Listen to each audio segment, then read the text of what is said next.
Last night, Iranian ballistic missiles hit central Israel again, including the Tel Aviv area, and that matters more than the clip-chasing version of this story. Because the lazy headline is that Iran just broke Israel's defense. The smarter reading is harsher than that. Iran did not erase Israel's air defense network. It exposed its limits the way every missile war eventually does. Not by stopping every interceptor from launching, but by proving that even a layered shield can still leak under pressure, especially when salvos keep coming and some warheads are designed to make the aftermath uglier. Reuters reported missile impacts in the Tel Aviv area earlier this month, while Israeli and regional reporting has described repeated Iranian salvos causing damage in central Israel even as many missiles were intercepted. And that matters for three reasons. First, this is not a story about total defensive failure. It is a story about the cost of partial failure in a country that built its reputation on layered protection. Second, Iran does not need to destroy the whole shield to create strategic pressure. It only needs enough missiles, enough timing, and enough uncertainty to make Tel Aviv feel reachable again. And third, every successful or partially successful strike changes the political math. Because once the public sees impacts in the core of the country, the question stops being, can Israel intercept a lot? And becomes, can Israel guarantee normal life? Right now, the honest answer still looks like no. Reuters, AP, and Israeli reporting all show the same pattern. Many intercepts, but also recurring hits, injuries, deaths, and damage in central Israel over the course of the war. That's the real story. Because people keep treating missile defense like a magic trick. Press button, launch interceptor, sky turns safe. But real missile defense is probability management under stress. It is not perfection. It is layers, timing, radar discrimination, stockpile depth, public warning, shelter discipline, and luck. And once enough missiles come in over enough nights, the public stops grading the system like an engineer and starts grading it like a parent. Did the city feel safe? Did the siren come in time? Did the building still get hit? Were there still fragments, fires, shrapnel, casualties, and footage that made the entire idea of control look thinner than advertised? That is the battlefield now. Reports from Tel Aviv and central Israel earlier this month described exactly that kind of reality.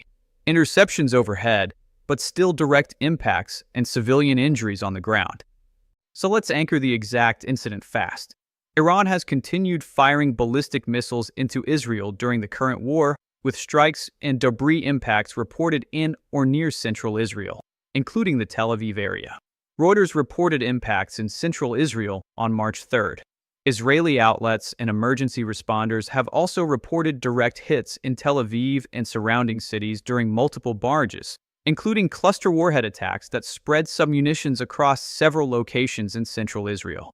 That does not mean Israel's defenses collapsed. It means the shield is being tested in the ugliest possible way. Repeated, public, high-pressure salvos where even mostly intercepted still leaves real damage and real fear. Now start with reason one. This is a story about the cost of partial failure. That sounds technical, but it's emotional. Israel's air defense system does not need to fail completely for the public to feel exposed. It only takes one missile getting through in the wrong place, or one cluster warhead turning a near miss into multiple danger points, or one night where the sirens, shelters, and interceptors still end with rescue crews digging through damage in the center of the country.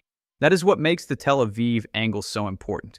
When impacts happen in or around the country's urban and economic core, the military question and the civilian question become the same question. How much normal life is left? Reporting on recent Iranian strikes described direct hits on residential areas in Tel Aviv and central Israel, including a woman killed in a Tel Aviv strike and multiple injuries in later salvos. That's the concrete example. Even when Israel intercepts a large share of incoming missiles, the remaining hits still do political work. They generate rescue images, smashed apartments, late-night alerts, and the creeping feeling that the country's most protected spaces are still not protected enough. That is why partial failure is so expensive in a missile war, because the public does not experience an 85% interception rate. The public experiences the 15% that change somebody's street.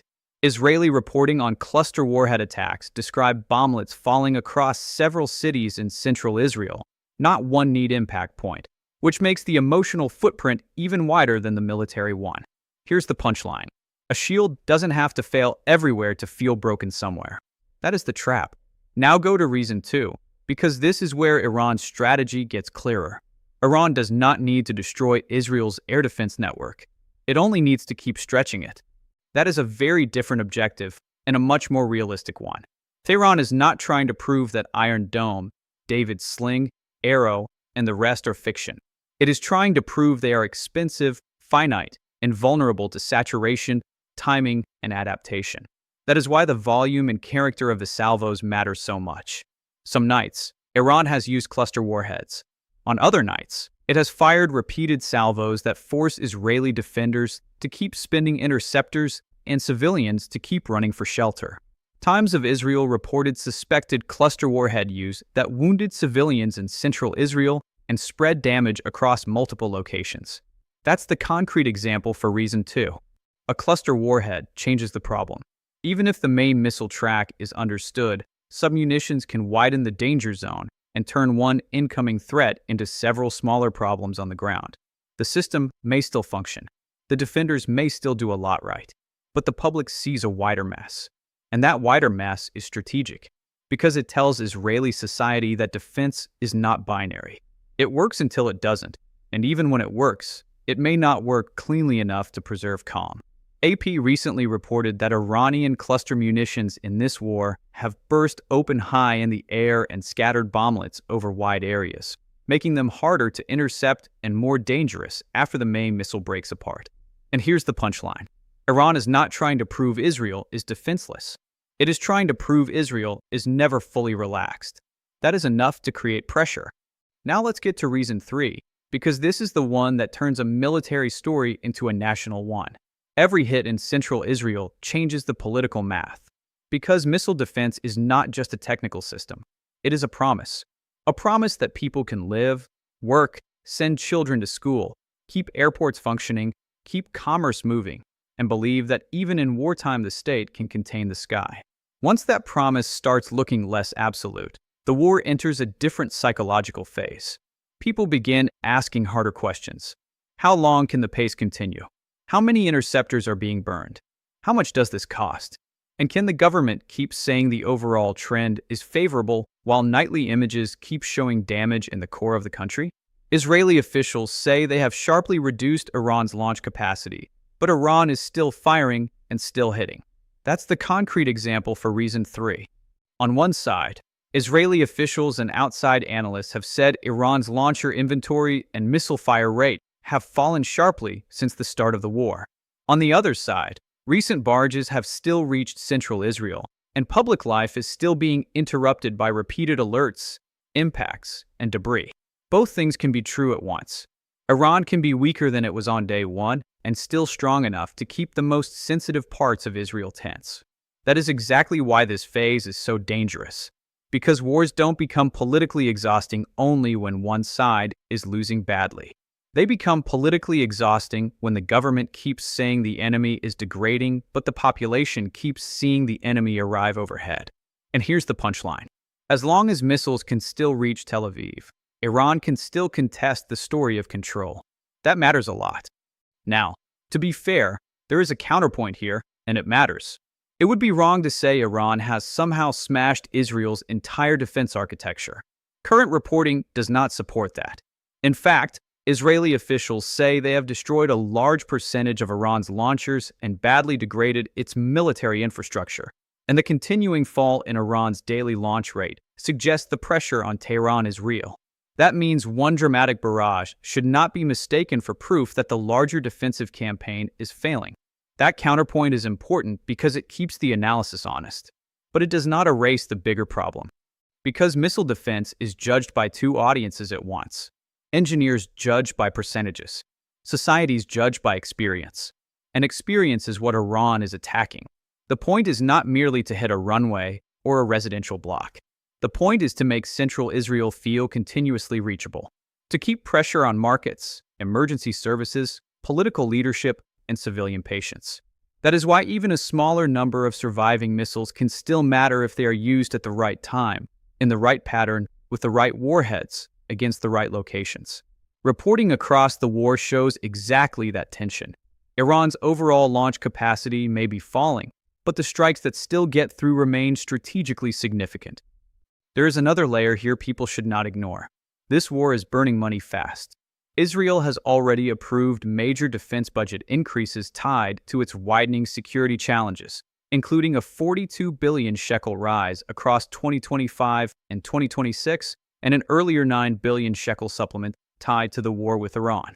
That does not mean there is one neat $20 billion shield sitting on a shelf, but it does mean the defense burden is now firmly in the multi-billion-dollar zone, and every new barrage makes that burden feel less theoretical and more permanent.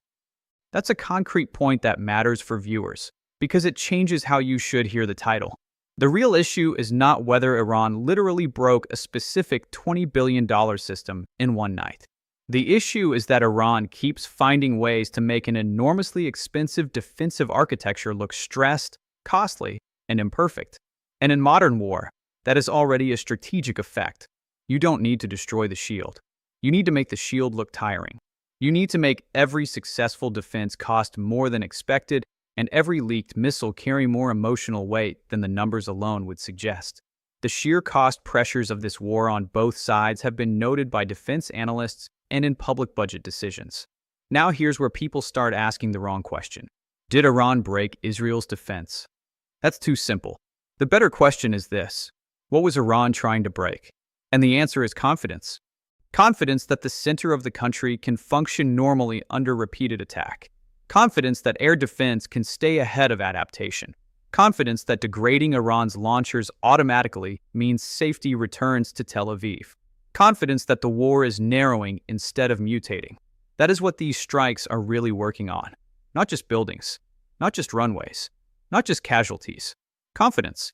And confidence is fragile because it can drop faster than capability. A military can still be functioning while the population feels stretched. A defense network can still be intercepting most threats while the public feels like the exceptions are becoming the story. That is exactly why missile footage, debris scenes, and urban impact images matter so much in this war. Quick reset. Here's what we know. Iranian ballistic missiles have repeatedly hit or impacted central Israel, including the Tel Aviv area, during this war. Here's what that does not prove. It does not prove Israel's defense network has collapsed. Israeli officials still say Iran's launch capacity has been heavily degraded. Here's what it does prove. It proves the shield has limits. The population still feels the war in its core, and Iran can still turn surviving missile capability into strategic pressure. That's the whole machine. And once you see it that way, the story becomes more serious than a chest-thumping headline. Because this is not about one side being magically invincible or the other side suddenly becoming unstoppable. It is about a long, expensive missile duel where one side is trying to reduce launchers faster than the other side can reduce confidence. And right now, that confidence fight is still open. So no, the smartest way to describe this is not that Iran completely shattered Israel's defense in one clean moment. The smarter way to say it is uglier and more useful. Iran has shown that even a multi-layered, massively funded defensive shield can still leak enough pain into the center of the country to keep the war politically alive. That is the danger. Not perfect destruction, persistent reach. And that leaves one real question.